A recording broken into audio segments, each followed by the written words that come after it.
Hi, నా performance మీకు నచ్చినట్టయితే లైక్ చేయండి, షేర్ చేయండి, సబ్స్క్రైబ్ చేసుకోండి.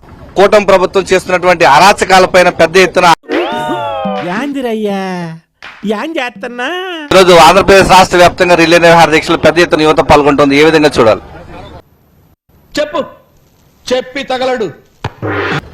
ఆంధ్రప్రదేశ్ లో అధికారంలో రావడానికి ముందు చంద్రబాబు నాయుడు, లోకేష్ చెప్పిన మాటలు తుంగలో తొక్కి ఈ రోజు న్యాయంగా జరగాల్సిన మెగా డిఎస్సీని దగా డిఎస్సీగా మార్చి మెరిట్ లో ఉన్న వాళ్ళకి ఉద్యోగాలు ఇవ్వకుండా,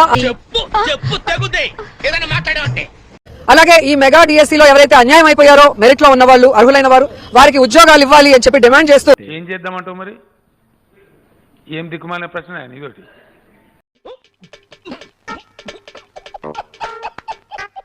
జగన్మోహన్ రెడ్డి గారు ఇచ్చిన పిలుపు మేరకు అనేక కార్యక్రమాలు చేస్తున్నా కూడా ఇంతవరకు విద్యాశాఖ మంత్రి లోకేష్ గారు కానీ, రాష్ట్ర ముఖ్యమంత్రి చంద్రబాబు నాయుడు కానీ, డిప్యూటీ ముఖ్యమంత్రి పవన్ కళ్యాణ్ కూడా ఇంతవరకు ఈ మెగా డిఎస్సీలో దగాపడ్డ వాళ్ళు పిలిచి మాట్లాడి వాళ్ళకి న్యాయం చేయకపోగా,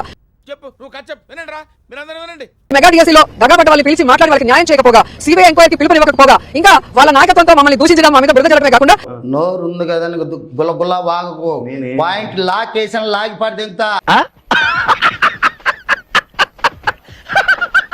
ఈరోజు మీరు తప్పు చేశారు అని సాక్ష్యాధారాలతో కూడా జగన్మోహన్ రెడ్డి గారు చెప్పడం జరిగింది. అలాగే అనేక మంది, దాదాపుగా 300కు పైగా ఈ రోజు కోర్టులో కేసులు కూడా పడ్డాయి.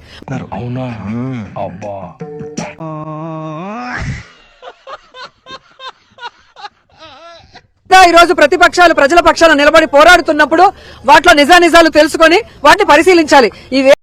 ఆ మాట నువ్వు చెప్పకూడదు. ఎందుకు చెప్తున్నావు? ఆ మాట నువ్వు చెప్పకూడదు. ఏమీ లేకుండా రెడ్ బుక్ రాజ్యాంగం అంటూ ఈ రోజు బుల్డోజ్ చేసుకుంటూ ముందుకు వెళ్తున్నారు. ఇది నిజం కాదని నేను అడుగుతున్నాను. ఈ రోజు అంతా కూడా ఏ విధంగా దౌర్జన్యంగా, అక్రమంగా, అవినీతితో జరిగిందో లోకేష్ గారికి, చంద్రబాబు నాయుడుకి తెలుసు. చూసాను సీసీటీవీలో మీ కాపలా బల్లాన్ని. వైఎస్ఆర్ కాంగ్రెస్ పార్టీ ప్రజల పక్షాన, ముఖ్యంగా యూత్ పక్కన నిలబడి ఈ డిఎస్సీలో జరిగిన అక్రమాల గురించి మేము చేసే పోరాటాన్ని పరిశీలించి చంద్రబాబు నాయుడు ప్రభుత్వానికి బుద్ధి చెప్పాలి.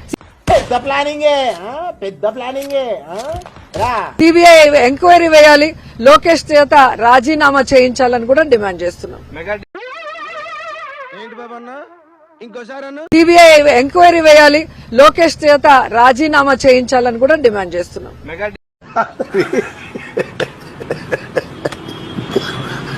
మనతో విడుదల రజనీ ఉన్నారు మేడం. ఎలా ఏంటి గురుగారు 2 రోజుల నుంచి కనిపించట్లేదు? సైట్ ఏమో చెక్ చేయమంటావా? కనిపించింది నా కళ్ళు కాదు, మీరు.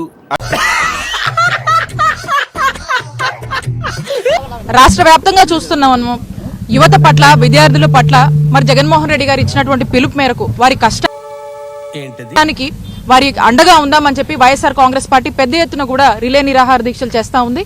చూసానన్నయ్య, నేను చూసేశాను. ఈ జన్మకి చాలు. నేను పోతానన్నయ్య, నేను పోతాను. నాకు ఇది వద్దు. ఉంది మరి రిలే నిరాహార దీక్షలు మనం చేస్తా ఉన్నాము. ప్రతిరోజు ఏవో ఒక ఆటంకులు, ప్రతిరోజు ఏదో ఒక ఇబ్బందులు, టెంటులు బీకేస్తాము, మైక్ పర్మిషన్ ఇయ్యరు అని చెప్పేసి ఇక్కడ నుంచి లేచిపోతారా లేదా, కేసులు పెడతారు, పోలీస్ స్టేషన్ చుట్టూ తిప్పుతారు. ఇప్పుడు కూడా మీరు అందరూ కూడా చూసారు, మీడియా అంతా కూడా ఉంది ఇక్కడ. పోలీసులు పర్మిషన్ లేదు, మీకు ఎవరు పర్మిషన్ ఇచ్చారు, ఏమనుకుంటున్నారు, మీరు వెళ్తారా లేదా అని చెప్పి ఇష్టం వచ్చినట్టుగా కూడా మాట్లాడుతూ ఉన్నారు. మా వాళ్ళందరినీ ఆడపిల్లైనా ఆవిడకి ధైర్యం ఎక్కువండి. నిజం చెప్పు. చేస్తున్న తప్పేంటి? మేము రాజకీయాల కోసం ఈ కార్యక్రమం చేయట్లేదు. మేము యువత కోసం, విద్యార్థుల కోసం, వారి యొక్క భవిష్యత్ కోసం మేము చేస్తా ఉన్నాము. ఒక మంచి చేస్తున్న తప్పేంటి? మేము రాజకీయాల కోసం ఈ కార్యక్రమం చేయట్లేదు. మేము యువత కోసం, విద్యార్థుల కోసం, వారి యొక్క భవిష్యత్ కోసం మేము చేస్తా ఉన్నాము. ఒక మంచి నాతో చెప్తే చెప్పావు కానీ ఎవరితో చెప్పకు, ఎవరు నమ్మరు. కాంగ్రెస్ పార్టీ ఈ ప్రభుత్వాన్ని డిమాండ్ చేస్తా ఉంది. డిఎస్సీలో స్కామ్ జరిగింది. డిఎస్సీలో జరిగినటువంటి ఏవైతే అక్రమాలు